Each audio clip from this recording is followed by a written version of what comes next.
All right. E3, day one, officially day one. Yesterday was day zero. Right. Dan Trachtenberg here.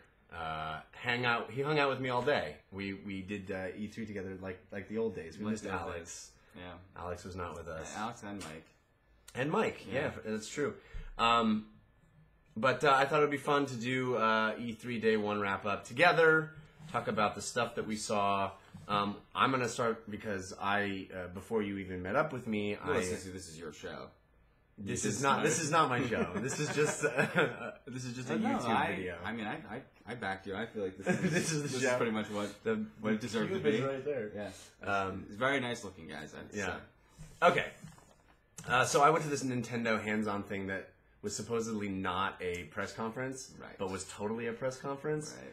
And it was ridiculous, and I was kind of frustrated with it, to be honest, because it was a press conference. We went, and they did all the things a press conference does. They showed trailers, they brought the developers out, and the only difference was that we were standing there uncomfortably, all packed together next to sweaty dudes with cameras obscuring our view and, having tired feet and stuff. And it's boo-hoo me at E3, but still, it was stupid. What do you think the logic was for them? I think they saved a crap ton of money by not renting out the Nokia Center. They didn't have anything to make a big hugaboo. And that's really the sad thing, is that they really didn't have... I mean, here's the thing. After yesterday and all the new the new Sony console, the new Microsoft console, the bar is pretty high, and Nintendo needs to sell some Wii U's, and I was really hoping that they were going to come out with something that was like, holy crap, the Wii U. Now, granted, Super Mario 3D World looked great. It looked great. Cat costumes, did you see? No. They have the new, Mario always has a new costume that he gets in these games. Right, okay. Cat costume where you literally like run around like a little kitty cat. You're playing a keyboard. You has cheeseburger sometimes. Yeah, right. But like you can climb up walls. It's adorable. Everybody loves kittens. It's adorable. Little Mario head inside a kitten body. Adorable. And that game looks great. It looks great. Mario Kart, I played it. Fubar and I played. That's fun. It was really fun. And you use the pad, and the center screen is a horn. So parents beware, because your kid's just gonna be like, and you're gonna be like, kill me. Right. But it's clever, and all these games, all these franchises in HD for the first time, finally, they look vibrant, they look colorful, they look cartoony. It's exactly what you want all these games to finally look like. Mm-hmm. The graphics were really impressive, I have to say, even with PS4 and Xbox One stuff. But almost none of it is coming out this year. Oh. Mario 3D Land is this year. Donkey Kong Country Frozen something or other is this year, evidently, and the Zelda Wind Waker remake, HD remake, is this year. Okay. Other than that, everything they showed is 2014. So if you're coming into holiday and you're excited about a new console and you want to know which one to get, and you're thinking about the Wii U, there's 3 games. Not only that, but why am I... If I bought my Wii U and I'm looking at the awesome PS4... You did buy your Wii U. Which I did for one game, I might be thinking of trading it in towards a new console because I have no reason to keep it. For 2014 looks like a great year for them. Smash Brothers, they made a big deal about, and their big reveal at the end of the show was like the Wii trainer chick, which is cute and funny and clever, and I like Smash Brothers' sense of humor. I really feel like this is 32X era Sega, and they make a great game, Sonic the Hedgehog, and they have a couple great characters, and they can just make those for the other consoles. They don't need to have a console That's anymore. the thing that pissed me off the most about it. Because the games look great, the fact that they're in HD is great, the games were really fun. I was having a blast playing Mario Kart, as you always do. There's anti-gravity now and then, they look great.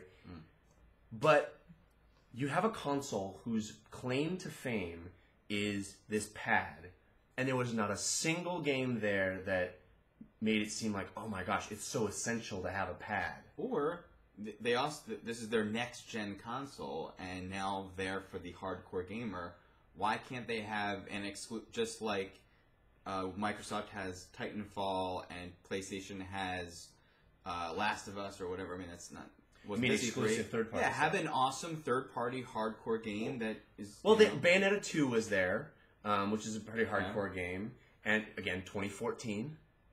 And it looked great, but 2014. Mm-hmm. And they had other things. They had that wonderful 101 there, and some other third-party things. That X game, which looks really cool, and Xenoblade Chronicles, which again 2014. All is 2014, and it's like this holiday season. There's just this console's been out now. We gotta have some meat on the bone, man. Yeah. It just it really frustrates me because. And the other thing is, Reggie Fils-Aimé comes out and says, the reason we didn't have a press conference is because it's all about playing the game. Play the game. He kept saying, play the game. It's all about playing the game. It's like, well, what games did we play? Mario World, Mario Kart, Donkey Kong Country. Like, I know how these games play. I've played them for over a decade. Right. Like, you weren't going to have, this is how it plays? Yeah. Right. Wind Waker, it's got a new control scheme with touch, but I've played these games. Yeah. There's no game where it's like, holy crap, I really have to convey how to play. And half the games that were there, like Donkey Kong Country, they were playing with Wiimote and Nunchuck. It's like the whole thing about your console is the Wii Pad. All right, so I got to get that out of the way because that's my little gripe for today. But then you and I met up and we went. The first thing we saw was Dark Souls 2, which I know you're a Dark Souls addict. I wish it was so. On the one hand, all I wanted ever, as soon as I was playing Dark Souls again, as soon as I found the love for it, was just give me a better graphics version of this game. And it very much is that. It's pretty. It's gorgeous. It's gorgeous. It is amazing. Are you still going to think that when it comes out in March after the new consoles are out? It's enough. I mean, well, having played those games that you're playing, Dark Souls still looks amazing, and it really what matters is that it plays great. I wish it was such that it would convert a non-believer like yourself. Felt like you feel like that's like Dark Souls that I didn't really want to get involved in. But you can't deny like that one big bag. I always saw the mirror. No, he looked awesome. Big Boss Man was amazing. Yeah. He was a whole mirror knight. Yeah, and the shield, and the guy comes out of the shield because you see yourself in the reflection, and that comes out. That's pretty rad.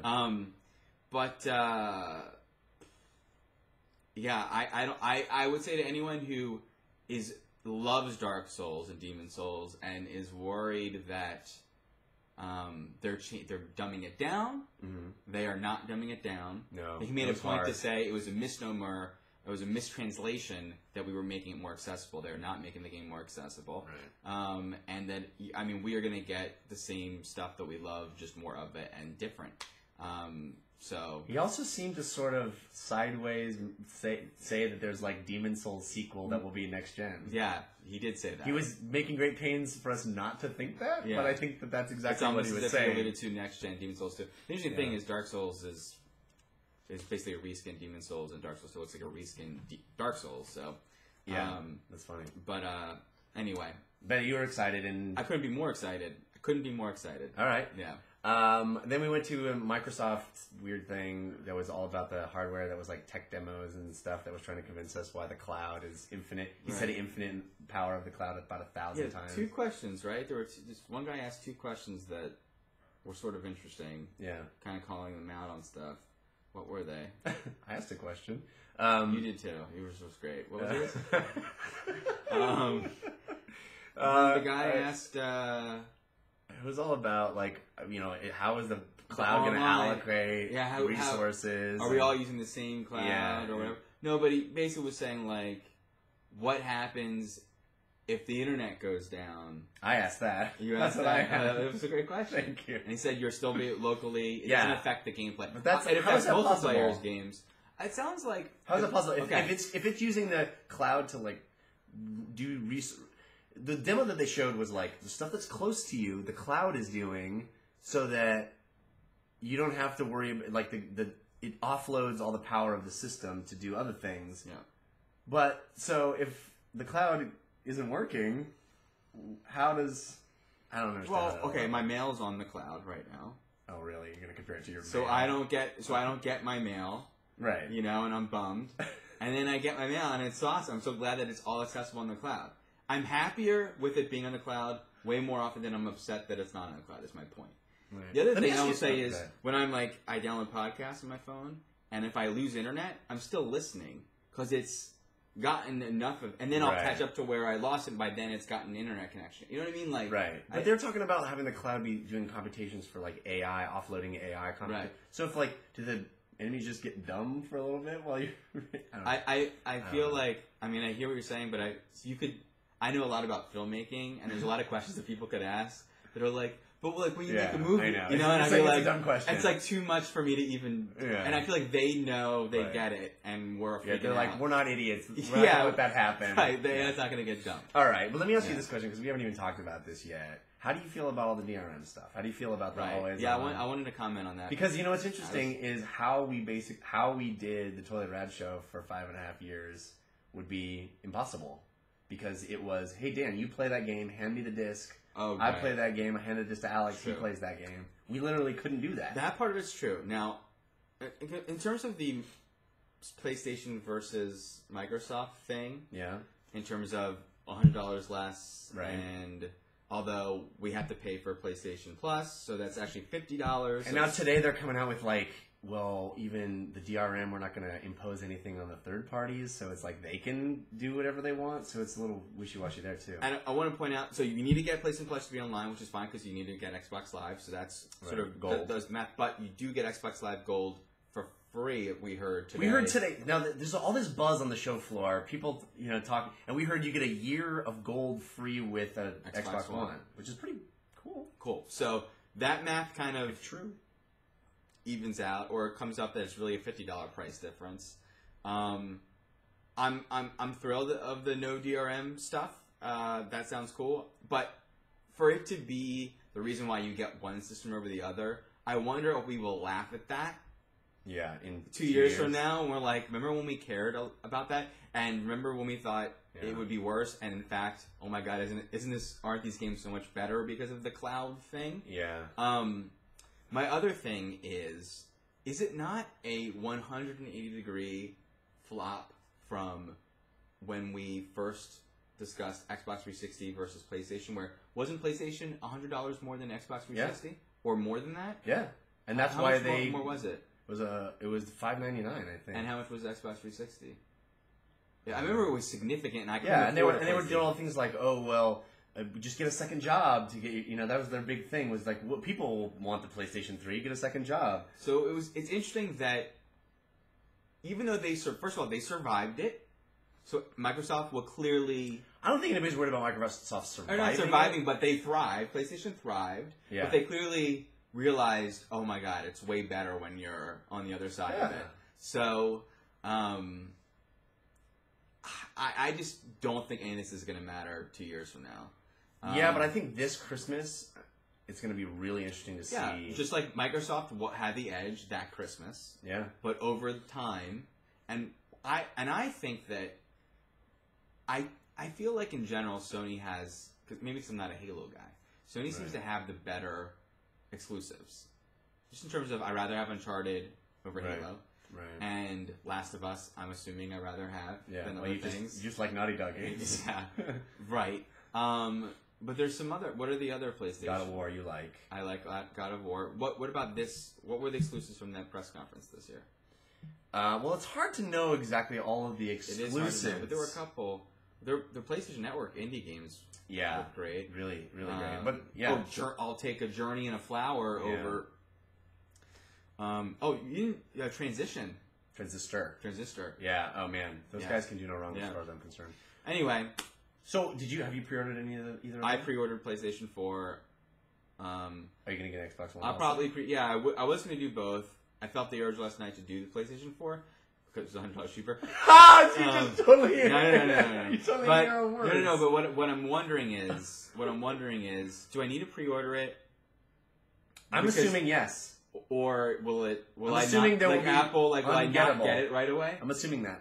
Okay, then I'm going to pre-order That's the Xbox. precedence, And right? I will get the Xbox. When I go home, I will pre-order because it doesn't charge my card on Amazon. No, it doesn't. That's then really I'm gonna- shit. Right, so I will. My assumption and is hopefully I have a job come holiday season. right. You know? You and me both. Yeah. But my assumption is We're fine. We're thriving. My assumption is that it'll be the same kind of weird shortages that always happen. Right.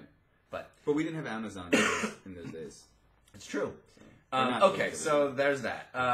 What did we do after that? So the Microsoft 101, and that was it. Yeah, Microsoft 101. We'll do more games. Microsoft tomorrow. Yeah. And then we went to Ubisoft and saw what is currently my game of the show.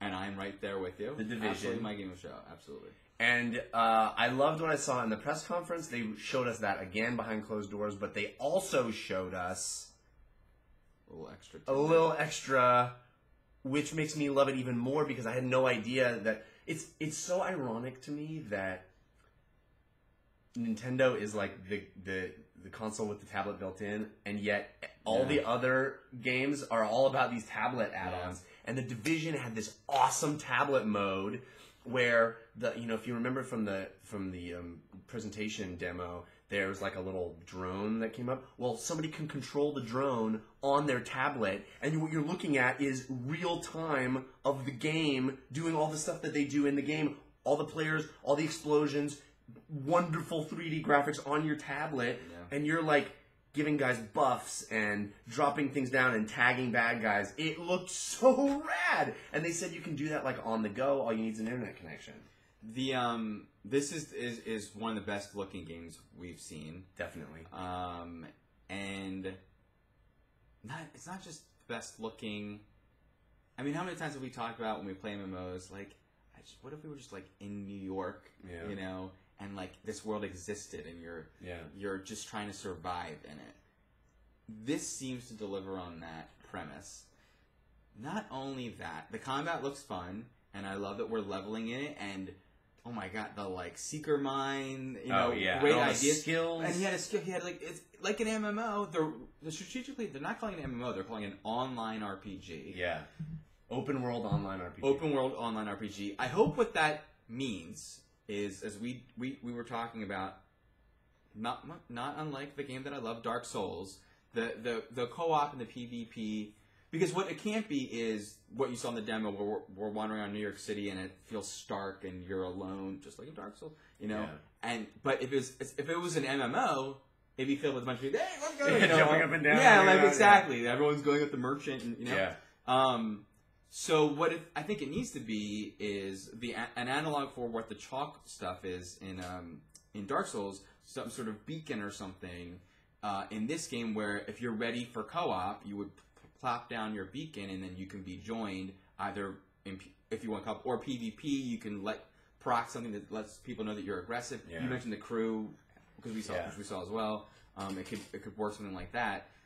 That to me is so exciting. So it's we're all in this world together, but we're sometimes we cross over, and we can choose to see each other, so that we can still have what feels like single player, but we're doing it together, and the world is persistent, and we're affecting the giant. We're all in that same server. This is all conjecture based on what seems to be the smart. Yeah, it seems to be the smart way. And if that's it, it's my favorite game. It looks ridiculously fun. Yeah. Game of the show for me so far. Yeah. And we saw The Crew, which is a driving game across the entire... Let's just say in the Division, like a role-playing game, it's not just like making your gun better, which is what I'd be afraid of. He did the mine thing, which is you level up to acquire that. But then he got close to the guy and did some sort of force. He probably dropped a bomb but it looked like a force power from Jedi thing. Well, the chick had healing abilities from afar, and so it's doing cool RPG stuff. It's not just shooter and leveling up your gun, you know. Yeah. Anyway, awesome. The Crew. I don't know how much to say about it. I played it. It's a driving game. It's impressive in that you have the entire map of America, and you can drive all the way across it. It's completely open, and you've got off-road levels, you've got street levels, city stuff, it's pretty impressive. And I really love that we can, the old days in Burnout, we can drive cross-country together and experience that, and then pop off and do a fun little mini game of flipping or a little race, a drag race or whatever, and then continue that drive. I love that. The interesting thing was he said there's going to be a story, which we're not talking about yet, but yeah, I kind of feel like that stuff doesn't work in a can bog it down. You know, it's kind of like, what? Yeah. Just get me to the... in fact, the last Need for Speed differed from Burnout by putting a bit of a story wrapped around events. Yeah. And it's gotten in the way for me of the fun a little bit. I'd rather let me just do it. I don't want to have to drive all the way over there just to do... Just make me pop there and let's do the thing, you know? I gotcha. We saw Call of Duty Ghosts. Yeah, not in the zone. I'm not. This isn't my kind of game anymore. Yeah, we're military shooter fatigue. I've talked about it a lot. Yep. The interesting thing is, you know, it's on next gen systems. It's got a new next gen engine. They made a big deal about showing us real time tessellation and all that stuff. But side by side with Battlefield 4, there's no comparison for me. No comparison. Battlefield 4 looks like, holy crap, we're in the next generation, and Call of Duty Ghost looks like, it looks nicer than Call of Duty. Mm-hmm. I don't know. But the levels that they showed us an exclusive behind the closed doors level where you're like rappelling down a building and taking dudes out, and it was pretty freaking rad, but very Call of Duty. Like, the guy tells you what to, like, take the guy out. Yeah, take the guy it's out. got that. The thing I used to love. Simon that Says. It is a you're on a roller coaster ride, you're on a theme park ride, you're just being, but the bummer with that is just where it doesn't take any skill. Yeah. There's no skill. You're doing the same. When you play the game in your house, you're doing something I'm doing. You don't have to get good at it. You just do it. You know? It's the new Dan. Yeah, it's like, I really... Post Dark Souls Dan. It is. I crave the, like... I mean, you saw me playing Dark Souls, like, when you were watching them playing, like, you know, you gotta get better at it. And it's just you with your skills up against the world. And you can pull it off, or you can die right away. You know? It's up to you. It's not up to... Even if your character hasn't gotten so far, you know, like, it's just up to you and your skills. Yeah. That's exciting. It is exciting. Anyway. Oh, there's anything else you want to talk about? That we saw Castle of Illusion 2, which is kind of cool. But we both no. It's just a remake, right? It's not a sequel. Is it? I think it's just a remake. That was a 2 in the title. Anyway, it's what we both wish Epic Mickey was. Yeah. It looks really pretty and fun. Indeed. Did we not see anything else? It seemed like a really long day, but we saw not. Well, you had a longer day than me. But we walked around and saw some other things. Saw like the new I was gonna say Ninja Gaiden. I love the art style. Yeah, I'm interested. You played Loco Cycle. Yeah, that was like I don't remember E3 on Toy Rad Show's coverage. Rest in peace. Toy Rad Show's coverage last year. Loco Cycle is one of the things I was most excited about. Yeah. Well, my game of show last year was Sin City. We all know how that turned out. And boy, Loco Cycle.